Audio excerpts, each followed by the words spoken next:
Hello everybody and welcome back to Louisiana Homestead. Today we're going to be making a caramel pecan upside down cake. Set your oven to 350. We're going to start off with a half a cup of corn syrup. And we'll use a half a cup of brown sugar. To that we're going to add a half a cup of butter or a stick of melted butter. Just a pinch of salt.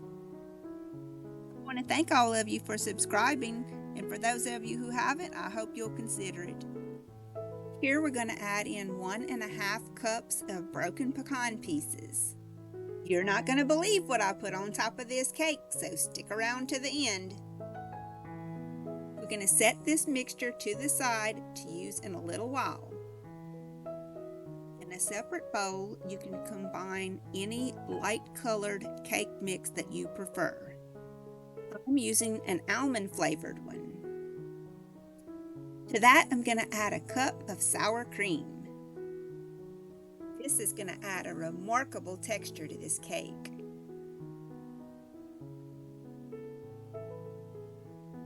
Now I'm going to add a half a cup of milk.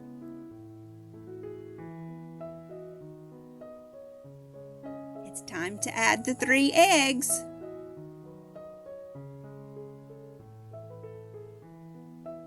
Mix it up for about 3 minutes.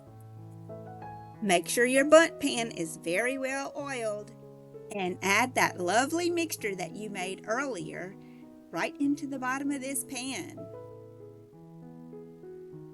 Don't forget to hit that notification bell. I don't want you to miss a thing. Now that lovely batter that you made is going to go right on top of those beautiful pecans.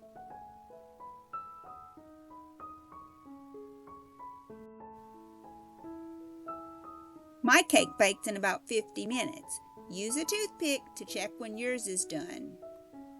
Loosen up all the edges just so it'll come out nice and clean. Let the cake cool for about 10 minutes before you try to remove it.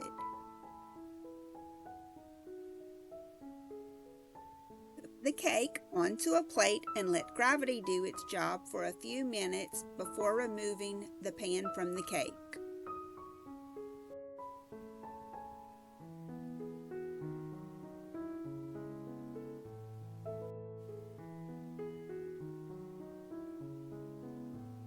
But not least, I'm going to use ice cream topping on my cake, and it's going to be some caramel syrup.